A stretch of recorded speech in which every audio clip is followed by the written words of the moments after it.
तो नमस्कार दोस्तों, मैं रामरोस आपका एसएससी पीआर चैनल में हार्दिक स्वागत करता हूं। तो दोस्तों, राजस्थान पशु परिचय भर्ती 2024 के लिए बहुत ही शानदार मॉडल पेपर चल रही है हमारे। तो आज हमारा मॉडल पेपर होगा राजस्थान जीके का पहला मॉडल पेपर। पार्ट बी के हमने 3 मॉडल पेपर करा दिए गए हैं, आप जाके उन्हें भी देखिए। और ये पार्ट ए के मॉडल पेपर की आज शुरुआत कर दी है। 105 नंबर का पार्ट ए के, ये आपको ध्यान रखना 105 नंबर का पार्ट है, तो ये भी हमारे लिए बहुत ही इंपॉर्टेंट पार्ट है। तो राजस्थान जीके हमने पहली टॉपिक लिया है राजस्थान इतिहास। तो दोस्तों, हम राजस्थान इतिहास को पूरा करेंगे। तो चलते हैं। आज हमारा पहला प्रश्न होगा बहुत ही शानदार, जो पिछले एग्जामों में पूछी गई। ये आपको ध्यान रखना है, ये राजस्थान का नवीनतम जीके, तो बहुत ही शानदार जीके, इनमें से प्रश्न जरूर आएंगे आपके एग्जाम में। तो बहुत ही शानदार प्रश्न है, चलते हैं, शुरुआत करते हैं। दिया गया पृथ्वीराज विजय के लेखक है, बताइए। चंद्र बरदाई, दयाल दास, सूर्यमल मिश्रण, केसी सिंह बारट। तो ध्यान रखना केसी सिंह बारट ने तो क्या लिखा दोस्तों, आपको ध्यान रखना चेतावनीरा चुंगटिया।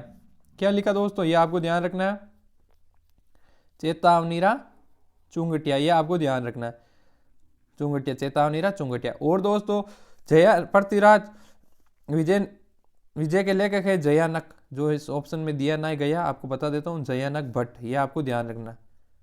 क्या ध्यान रखना, जयानक भट्ट। तो इसका राइट आंसर होगा जयानक भट्ट।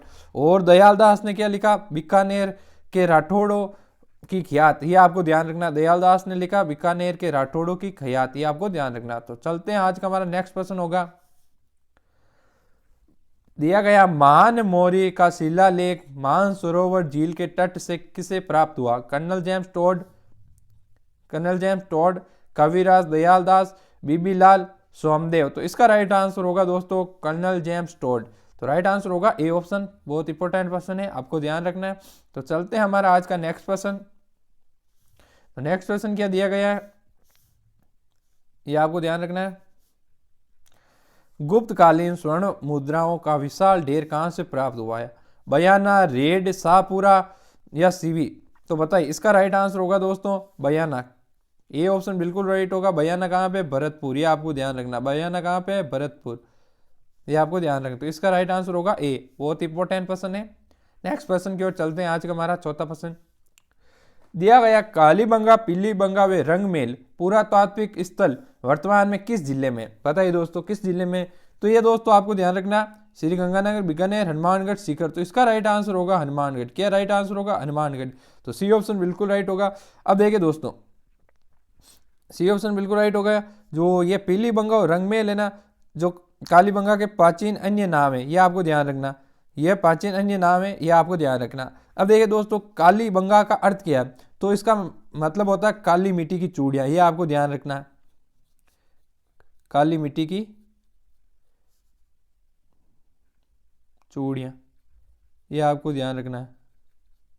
और दोस्तों, एक बात और ध्यान रखना है, कालीबंगा की खोज किसने की, तो आपको ध्यान रखना है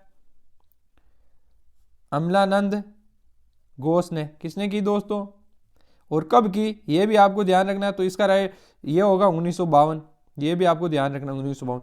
तो नेक्स्ट प्रश्न की ओर चलते हैं। इंपॉर्टेंट प्रश्न, ये भी सारे प्रश्न इंपॉर्टेंट है, जो पिछले एग्जाम में पूछे गए वहां से मैंने उठाए हैं।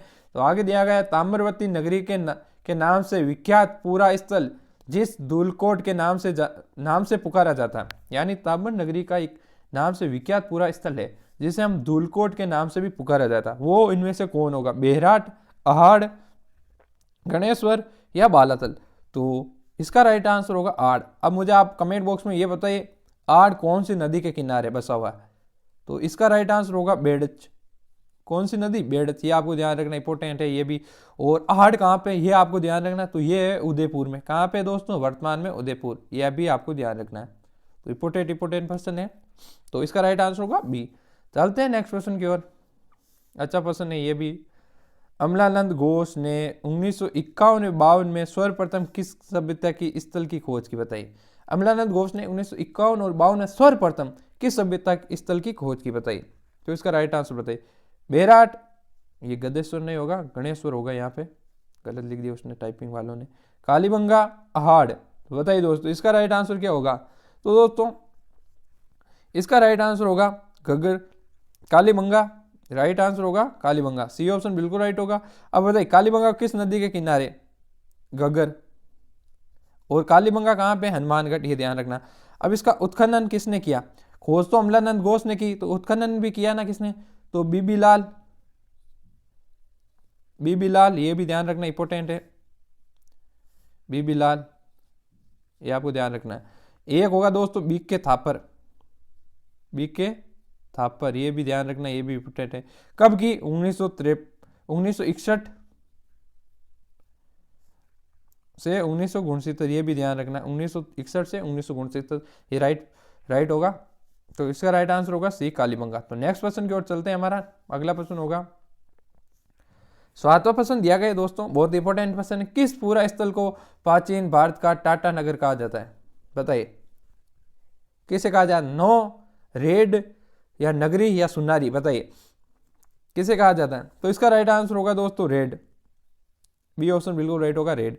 अब इसकी खोज किसने की? केदारनाथ पुरी, किसने की? केन पुरी यानी केदारनाथ पुरी, ये ध्यान रखना, फुल फॉर्म होगी केदारनाथ पुरी, ये आपको ध्यान रखना है। अब दोस्तों और बताइए इसके बारे में। अब देखिए दोस्तों, रेड से हमें क्या मिला? रेड से हमें क्या मिला बताइए? अब पहले तो मुझे ये बताइए, रेड कहाँ पे? टोंक में, ये आपको ध्यान रखना। रेड कहाँ पे? टोंक में, ये आपको ध्यान रखना, टोंक में। अब बताइए यहां से हमें 3075 आहर्त सिक्के मिले, ये ध्यान रखना। 300 हमें मालक सिक्के मिले, ये भी ध्यान रखना, मालक सिक्के। और एक हमें क्या मिला दोस्तों? इफुला लोटस का खंडित सिक्का, का खंडित सिक्का, ये भी ध्यान रखना, इंपॉर्टेंट है, का खंडित सिक्का मिला, ये आपको ध्यान रखना। तो नेक्स्ट प्रश्न की ओर चलते हैं। आज का हमारा आर्य सभ्यता के लोगों की अर्थव्यवस्था का प्रमुख या मुख्य आधार रहा था खेती, पशुपालन, उद्योग धंधे या नौकायान, बताइए। तो इसका राइट आंसर होगा दोस्तों, बताइए दोस्तों क्या होगा? पशुपालन, क्या होगा? पशुपालन। अब आर्य सभ्यता से हमें क्या मिला, ये भी ध्यान रखना। तो यहां से हमें मिले लाल वे काले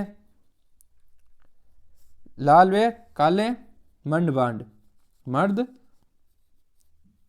भांड, ये ध्यान रखना आपको।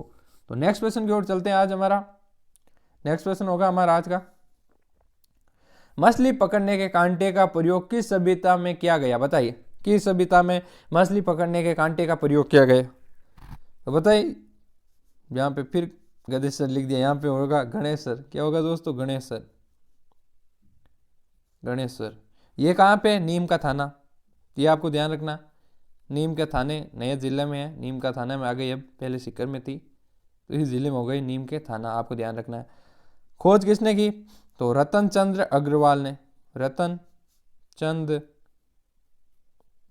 अग्रवाल, ये ध्यान रखना आपको, खोज इसने की रतन चंद्र अग्रवाल। इंपॉर्टेंट क्वेश्चन है, आप ध्यान रखना कि गणेश्वर सभ्यता की किसने खोज की, एक आप ध्यान रखना। गणेश्वर सभ्यता नीम के थाने में। तो नेक्स्ट प्रश्न की ओर चलते हैं।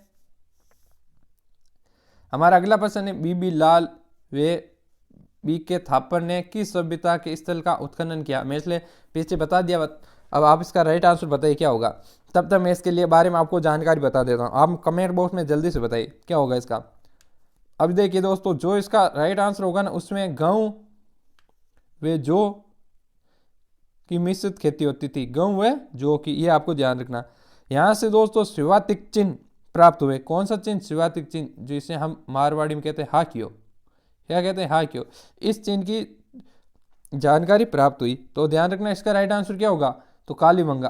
कालीबंगा की खोज किसने की दोस्तों? बताइए। अमलानंद घोष ने। कब की? 1952 में, ये भी ध्यान रखना, 1952 में अमलानंद घोष, ये भी ध्यान रखना।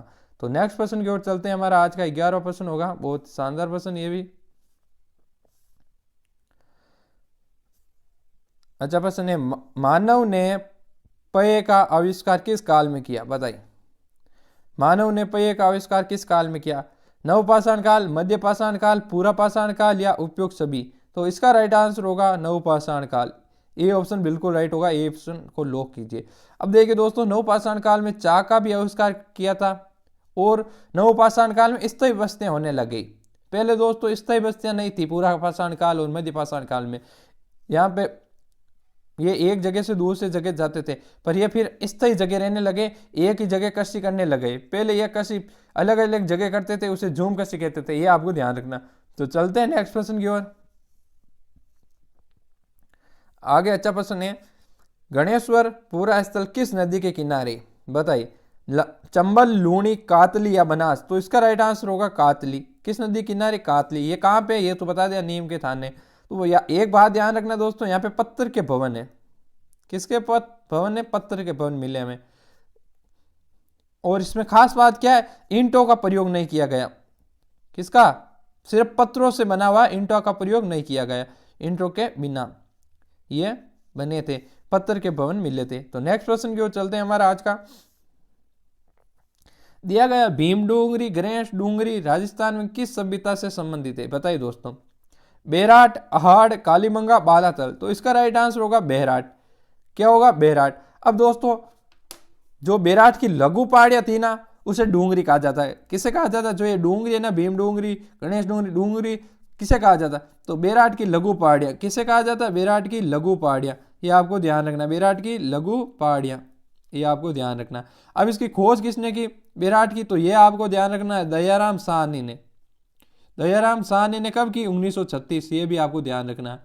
तो चलते हैं नेक्स्ट प्रश्न की ओर। हमारा अगला प्रश्न होगा, दोहरी रक्षा प्राचीर के साक्ष्य राजस्थान की किस सभ्यता से प्राप्त हुए? बताइए, बेराट, अहाड़, कालीबंगा या बालातल? तो इसका राइट आंसर होगा कालीबंगा। क्या होगा? कालीबंगा। सी ऑप्शन बिल्कुल राइट होगा। नेक्स्ट प्रश्न की ओर चलते हैं। निम्नलिखित में किस पुरातात्विक स्थल से जोते हुए खेत के साक्ष्य मिले? बताइए, जोधपुरा, अहाड़, कालीबंगा या लोथल? तो इसका राइट आंसर होगा कालीबंगा। यहाँ पे दो मिश्रित खेती किसकी होती थी? ध्यान रखना, गेहूं व जौ की। गेहूं व जौ की, ये आपको ध्यान रखना है, वे जौ, ये आपको ध्यान रखना है। तो नेक्स्ट क्वेश्चन की ओर चलते हैं। हमारा आज का अंतिम 25 प्रश्नों का सेशन है। बाड़मेर में लूनी नदी के किनारे कौन सा पूरा स्थल है? बताइए, बाड़मेर में लूनी नदी के किनारे कौन सा पूरा स्थल है? बताइए। तो ओशियाना, जोधपुर, तिलवाड़ा, रंगमहल? तो ध्यान रखना, इसका राइट आंसर होगा तिलवाड़ा, बाड़मेर में। तो बताइए, यहां से पशुपालन वे अग्निकुंड के प्रमाण प्राप्त हुए। पशुपालन वे अग्निकुंड के कहां से प्राप्त हो? आपको पूछ लेंगे कि पशुपालन के प्रमाण कहां से प्राप्त हुए, अग्निकुंड के प्रमाण कहां से प्राप्त हुए, ये भी ध्यान रखना। तो इसका राइट आंसर होगा तिलवाड़ा, जहां से हमें लूनी नदी किनारे पूरा स्थल है। तो ध्यान रखना आपको। नेक्स्ट प्रश्न की ओर चलते हैं। हमारा राजस्थान में प्रत्यार वंश के संस्थापक हरिश्चंद्र की राजधानी थी? बताइए, मेड़ता, जालोर, भीनमाल या मंडोर? तो ध्यान रखना, इसका राइट आंसर होगा डी, मंडोर। तो हरिश्चंद्र की राजधानी थी मंडोर। तो नेक्स्ट प्रश्न की ओर चलते हैं। नागभट्ट प्रथम ने निम्नलिखित में किस राजवंश से संबंधित है? बताइए, परमार, गुर्जर प्रत्यार या चौहान या चालुक्य? तो इसका राइट आंसर होगा गुर्जर प्रत्यार। जो नागभट्ट है ना, वो किस राजवंश से संबंधित है? गुर्जर प्रत्यार। तो इन्होंने मंडोर से मेड़ता अपनी राजधानी स्थापित की। मंडोर से मेड़ता स्थानांतरित कर दी। इनकी राजधानी पहले मंडोर थी, फिर इन्होंने मेड़ता कर दी थी। तो आपको यह भी ध्यान रखना है। नेक्स्ट प्रश्न की ओर चलते हैं। हमारा अगला प्रश्न होगा, निम्नलिखित में किस चीनी यात्री ने भीलमाल की यात्रा की? बताइए, फायान, सुग्यून, हेंगसांग या इसिंग? तो इसका राइट आंसर होगा दोस्तों हेंगसांग। क्या होगा दोस्तों? हेंगसांग। इसका गण था सियुकी। क्या था? सियुकी। इसका गण था, ये भी ध्यान रखना आपको, ये भी आपको ध्यान रखना। तो नेक्स्ट प्रश्न की ओर चलते हैं। हमारा आज का 20वां प्रश्न है, निम्नलिखित में से किस प्रत्यार राजा ने आदि राय की उपाधि धारण की? बताइए, मीर भोज, नागभट्ट, वत्सराय या महिपाल? बताइए दोस्तों, इसका राइट आंसर क्या होगा? तो इसका राइट आंसर होगा दोस्तों मीर भोज। क्या होगा? 20वें का मीर भोज। अब दोस्तों, मीर भोज को सूर्य का प्रतीक कहा जाता है। क्या कहा जाता है? सूर्य का प्रतीक। सूर्य का प्रतीक, ये भी ध्यान रखना, सूर्य का प्रतीक, ये भी ध्यान रखना। और ये पहले पितृहता, यानी प्रत्यार वंश में पहले पितृहता कहा जाता है इन्हें। पितृहता, इन्हें अपनी पिताजी की हत्या कर दी थी, ये भी ध्यान रखना है। तो नेक्स्ट प्रश्न की ओर चलते हैं। हमारा आज का दिया गया पृथ्वीराज वंश के किस शासक ने अपनी राजधानी मंडोर से मेड़ता कर दी? मंडोर से मेड़ता कर दी, ये भी ध्यान रखना, मंडोर से मेड़ता कर दी, मेड़ता स्थानांतरण कर दी। रजिल, बहाउ, कुकुक या नागभट्ट? तो ध्यान रखना इसका नागभट्ट। क्या होगा? नागभट्ट प्रथम। क्या होगा? नागभट्ट प्रथम। तो नेक्स्ट क्वेश्चन की ओर चलते हैं हमारा 22वां प्रश्न दिया गया निम्नलिखित में से किस शासन काल गुर्जर प्रत्यार का स्वर्ण काल कहा जाता? नागभट्ट प्रथम, नागभट्ट द्वितीय, मीरभोज या वंशराज? तो इसका राइट आंसर होगा दोस्तों नागभट्ट सेकंड यानी द्वितीय। इसकी उपाधि ध्यान रखना परम भट्टारक, परम भट्टारक, ये भी आपको ध्यान रखना इसकी उपाधि। एक थी महाराजा धीराज, महाराजा धीराज परमेश्वर, ये भी आपको ध्यान रखना, ये भी उपाधि थी। दोस्तों चलते हैं नेक्स्ट क्वेश्चन की ओर। हमारा अगला प्रश्न दिया गया प्रत्यार के किस शासक ने पिला पिलानी की उपाधि धारण की थी? सिलुक, नरभट्ट या भोगभट्ट या राज्यपाल? बताइए दोस्तों इसका राइट आंसर आपको कमेंट बॉक्स में जल्दी से बताइए। तो इसका राइट आंसर होगा बी नरभट्ट। क्या होगा दोस्तों? नरभट्ट। इसे गो वे ब्राह्मण रक्षक कहा जाता है, गो वे ब्राह्मण रक्षक कहा जाता है, ये ध्यान रखना आपको, गो वे ब्राह्मण रक्षक कहा जाता है, ये आपको ध्यान रखना। तो नेक्स्ट प्रश्न की ओर चलते हैं। आज का हमारा सेकेंड लास्ट प्रश्न होगा किस प्रत्यार शासक को इंद्र के धम का नाशक कहा जाता? बताइए तो किसे कहा जाता? देवराज, वंशराज, देवराज, फिर देवराज दे दिए, यहाँ पे होगा दोस्तों नागभट्ट प्रथम। क्या होगा दोस्तों? नागभट्ट प्रथम, नागभट्ट प्रथम होगा। तो इसका राइट आंसर होगा दोस्तों नागभट्ट प्रथम। अब इसे राम का भी राम का प्रत्यार और नारायण का अवतार कहा गया, और भीनमाल और उज्जैन इसकी राजधानी थी, भीनमाल व उज्जैन इसकी राजधानी थी, ये आपको ध्यान रखना है। और इसे राम का अवतार कहा गया, राम का प्रत्यार, राम का प्रत्यार कहा गया, और नारायण का अवतार कहा गया। क्या कहा गया दोस्तों? नारायण का अवतार, ये भी ध्यान रखना आपको। तो चलते हैं नेक्स्ट प्रश्न की ओर। आज का हमारा अंतिम प्रश्न होगा, इसको आपका कमेंट बॉक्स में जवाब देना। मंडोर के प्रत्यार वंश का मूल पुरुष कौन था? बताइए हरिश्चंद्र, वंशराज, देवराज या महिपाल? बताइए इसका राइट आंसर आपको कमेंट बॉक्स में बताना। और आज की क्लास कैसी लगी आपको ये भी बताना, और क्लास को लाइक शेयर कीजिए, लाइक शेयर कीजिए, और ताकि हमें और वीडियो बनाने में आनंद आए। और बताना क्लास कैसी लगी ये जरूर बताना। तो चलते हैं, और आज की हमारी एक क्लास और मिलेगी आपको मैथ की, हमने मैथ की भी क्लास शुरू कर दी। तो दोस्तों मैथ के प्रतिशत का टॉपिक शुरू करेंगे हम। टॉप 5 या टॉप 10 क्वेश्चन होंगे, आपको ध्यान रखना, टॉप या 5 या 10 क्वेश्चन जो पिछले एग्जाम में पूछे गए, इनका वीडियो लाएंगे। तो चलते हैं, थैंक यू, जय हिंद, जय भारत, वंदे मातरम।